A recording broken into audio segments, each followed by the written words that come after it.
Garden rich কাণ্ডের জের বিশেষ নির্দেশিকা পুরসভার বেআইনি নির্মাণে নজর রাখতে নির্দেশ।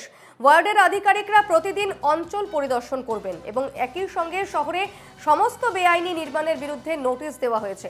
নোটিশ ইস্যু করতে চলেছে কলকাতা পুরসভা। কাজ শুরুর সময়ই বেআইনি নির্মাণ ভেঙে দেবার সিদ্ধান্ত নেওয়া হয়েছে।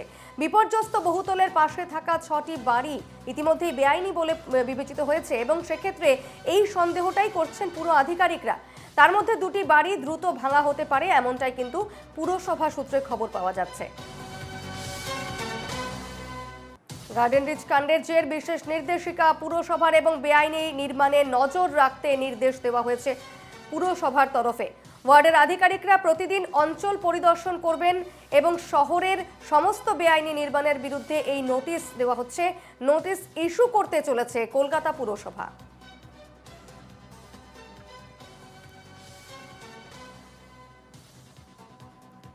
ইতিমধ্যেই যে গার্ডেন রিচের যে বহুতলটি ভেঙে পড়েছে রবিবার রাতে, সেই বহুতলটির পাশেই কিন্তু আরও এরকম বেআইনিভাবে নির্মাণ হওয়া 6টি বাড়ি রয়েছে এবং যে বাড়িগুলো ইতিমধ্যেই বিপজ্জনক হিসেবে পরিচিত হয়েছে এবং সেই কারণেই কিন্তু এইরকম বিপজ্জনক 6টি বাড়ির মধ্যে 2টি বাড়ি ভাঙা হতে পারে এমনটাই কিন্তু পুরসভা সূত্রে জানা যাচ্ছে।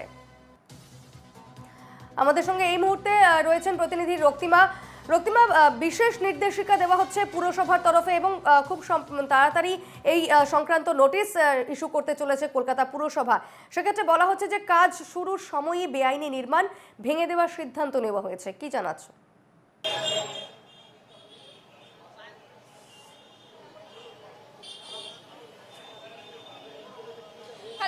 জানিয়ে রাখি যে গতকাল মেয়র ফিরহাদ হাকিম তিনি পুরসভায় একটি বৈঠক করেন, বিল্ডিং বিভাগের যারা আধিকারিকরা রয়েছেন তাদের নিয়ে একটা বৈঠক করেন এবং সেখানে বেশ কিছু সিদ্ধান্ত নেওয়া হয়েছে। তার মধ্যে এটাও একটা সিদ্ধান্ত, তুমি জানো যে ইতিমধ্যেই এই বিষয়ে কিন্তু নোটিশ জারি করে দেওয়া হয়েছে। অর্থাৎ তোমাকে যেমনটা এর আগেও জানাচ্ছিলাম যে স্ট্রাকচারাল স্টেবিলিটি দেখা হচ্ছে, ক্ষেত্রে স্ট্রাকচারাল স্টেবিলিটি সার্টিফিকেট না থাকলে সেক্ষেত্রে সেই বাড়িকে কিন্তু অবৈধ বলে ঘোষণা করা হবে এবং সেক্ষেত্রে তুমি জানো যে ইতিমধ্যে যে সিদ্ধান্ত নেওয়া হয়েছে যে বাড়ি তৈরির সময় তখনই যখন আধিকারিকদের যে বলা হয়েছে যে পৌরভিত্তিক যে আধিকারিকরা দায়িত্বে থাকেন অর্থাৎ এক্সিকিউটিভ ইঞ্জিনিয়ার, অ্যাসিস্ট্যান্ট ইঞ্জিনিয়ার এবং সাব অ্যাসিস্ট্যান্ট ইঞ্জিনিয়ার, তাদেরকে বলা হয়েছে সকাল 10:30টার মধ্যে অফিসে ঢুকতে এবং তারপর তারা তাদের নিজ নিজ এলাকা পরিদর্শনে যাবেন।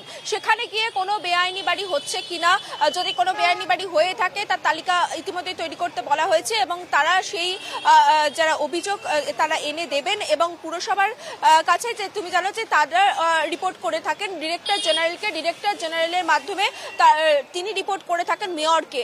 সেক্ষেত্রে বাড়ি তৈরির আগেই কিন্তু যে স্ট্রাকচার তা ভেঙে দেবে পুরসভা, কারণ স্ট্রাকচারাল স্টেবিলিটি সার্টিফিকেট যদি না থাকে তাহলে সেই বাড়িকে অবৈধ বলে ঘোষণা করা হবে বলে স্পষ্ট জানিয়ে দিয়েছেন মেয়র এবং সেই অনুযায়ী আজকে থেকে কিন্তু নোটিশ জারি করে দেওয়া হয়েছে। অর্থাৎ আধিকারিকরা যে এই 3 আধিকারিকরা রয়েছেন তারা নিজ নিজ এলাকায় যাতে পরিদর্শনে যান তার কিন্তু নির্দেশ দিয়ে দেওয়া হয়েছে। এছাড়া এখন বর্তমানে তোমার কাছে আবারও আসবো, তবে এই মুহূর্তে শুনবো নওশাদ সিদ্দিকী তিনি কি বলেছেন। তিনিও কিন্তু গিয়েছিলেন ঘটনাস্থলে পরিদর্শনে। যে এতদিন কি হচ্ছে, হঠাৎ করে একটা 5তলা বাড়ি গজিয়ে গেল না, মাটির তলা থেকে ছিল পরে তুলে দিল, এটা তো নয়। কিন্তু যখন হচ্ছে তখন কি করছে এখানকার কাউন্সিলর, কি করছে শুধু এখানকার নয় বা এই এলাকায় নয়, সমগ্র কলকাতার কথা বলছি, আমার ভাঙড় বিধানসভার কথা বলছি, ওয়েটল্যান্ডগুলোকে, জলাশয়গুলোকে, পুকুরগুলোকে যেভাবে বুঝিয়ে এ ধরনের করছে, একটা বাস্তুতন্ত্র তো যেমন ধ্বংস করছে, সাথে সাথে এর ক্ষতিগ্রস্ত সাফারার কারা হচ্ছে সাধারণ খেটে খাওয়া মানুষ। আমরা শুনলাম আইএসএফ নেতা নওশাদ সিদ্দিকী তার মন্তব্য। তিনিও কিন্তু বারবার এই প্রশ্নটাই তুলছেন যে এইভাবে বেআইনি বাড়িগুলো কিভাবে তৈরি হচ্ছে, বেআইনি বহুতলগুলো কিভাবে উঠছে একের পর এক। সেক্ষেত্রে কোথায় ছিলেন কাউন্সিলর, কোথায় ছিলেন মেয়র, এই বিষয়ে আমরা কথা বলবো। আমাদের সঙ্গে এই মুহূর্তে ঘটনাস্থল থেকেই রয়েছেন প্রতিনিধি বিক্রান্ত রায়। বিক্রান্ত, তোমার কাছে আসবো। আমরা শুনলাম নওশাদ সিদ্দিকী তার মন্তব্য। তিনিও কিন্তু প্রশ্ন তুলছেন যে এই যে ভবনগুলো বা বহুতলগুলো নির্মাণ হচ্ছে একের পর এক, সেই নির্মাণ তো আর একদিনে হয়ে যায়নি। সেক্ষেত্রে কোথায় ছিলেন কাউন্সিলর, কোথায় ছিলেন মেয়র, তাদের চোখে কি পড়েনি কিছুই? দেখো, স্বভাবতই এই প্রশ্নটাই উঠছে যে তাদের চোখে পড়েনি কিনা, কিন্তু এখন যেটা দাঁড়িয়েছে যে তাদের চোখে পড়েনি বা চোখে পড়লেও চোখে ঠুলি এঁটেছিলেন। তার কারণ যেখানে দাঁড়িয়ে একটা নয়, যখন এই ঘটনা সামনে আসলো, যখন এত বড় একটা বিপর্যয় ঘটলো, সেই বিপর্যয়তে 9টা মানুষ প্রাণ হারালেন, বহু মানুষ এখনো হাসপাতালে চিকিৎসাধীন, এবং এখনো পুলিশ সূত্রে যেটা খবর বেশ কয়েকজনের খোঁজ এখনো পাওয়া যায়নি। তাদের খোঁজে কিন্তু এনডিআরএফ এর যে বিপর্যয় বাহিনী, সেই বিপর্যয় বাহিনী আজকে সকাল থেকেও কাজ করছে। ঘটনার প্রায় 24 ঘন্টারও বেশি সময় অতিক্রান্ত হয়ে গেছে, এবং যখন এই ঘটনা ঘটার পর একের পর এক আমরা বাড়িগুলোকে দেখতে পাচ্ছি, বেশিরভাগ বাড়ি একটা নয়, একটা দুটো নয়, একাধিক বহুতলে আমরা গিয়ে দেখলাম একটা বহুতল আরেকটা বহুতলের সঙ্গে এক আঙুলেরও গ্যাপ নেই। এবং শুধুমাত্র গ্যাপ নেই তা নয়, তার পাশাপাশি যেক্ষেত্রে দাঁড়িয়ে যে এলাকা, অর্থাৎ এই ধরো এই রাস্তাটি রয়েছে, আমার পিছনে যে রাস্তা রয়েছে, এই রাস্তায় যেভাবে একের পর এই রাস্তাটাই তাও বড় রয়েছে, কিন্তু যত এই রাস্তা দিয়ে ভেতরে প্রবেশ করাবে রাস্তার আয়তন কিন্তু ক্রমশ সরু হবে, এবং সেই সরু রাস্তার মধ্যেও একের পর এক 5তলা 6তলা বিল্ডিং রয়েছে। যদি কোনো কারণে অ্যাম্বুলেন্স ঢোকারও প্রয়োজন পড়ে বা কোনো বিপর্যয় ঘটে, সেক্ষেত্রে দাঁড়িয়ে অ্যাম্বুলেন্স বা বিপর্যয় মোকাবিলার গাড়ি কিন্তু পৌঁছাতে পারবে না, যেমনটা এখন অসুবিধা হচ্ছে এনডিআরএফ এর। তার কারণ হচ্ছে যে ড্রেন, অর্থাৎ যে জেসিবি মেশিন থেকে আরম্ভ করে একাধিক যে বিষয়, সেই বিষয়গুলো যখন উঠে আসছে, সেগুলো কিন্তু ভেতরে যেটা প্রবেশ করা যাচ্ছে না, সেগুলোর জন্য প্রবেশ করতে গেলেও সেখানেও কিন্তু সমস্যা হচ্ছে এনডিআরএফ এর যারা যারা রয়েছেন, যারা বিপর্যয় কাজ করছেন তাদের, এবং রীতিমতো তাদের উদ্ধার কার্য চালাতে গিয়ে কিন্তু বেগ পেতে হচ্ছে। তাহলে এখানকার যিনি স্থানীয় কাউন্সিলর রয়েছেন, এখানকার যিনি বিধায়ক, তিনি কলকাতা পৌরসভার মেয়র ফিরহাদ হাকিম, তার চোখে দীর্ঘ 11 বছর ধরে কি কিছু পড়েনি? অথচ গতকাল যখন তাকে প্রশ্ন করা হচ্ছে, তিনি বলছেন বেশিরভাগটাই বামেদের আমলে তৈরি করা। যে আমলেই তৈরি হোক না কেন, তাহলে কেন তিনি ব্যবস্থা নেননি? যদি ইল্লিগাল কিছু হয়ে থাকে, তাহলে সেক্ষেত্রে কেন কাউন্সিলর মেয়রকে রিপোর্ট দেননি? মেয়র কেন সেটার ব্যবস্থা নেননি? এই প্রশ্ন উঠবে যখন আজকে এত বড় একটা বিপর্যয়ের ঘটনা ঘটে গেল।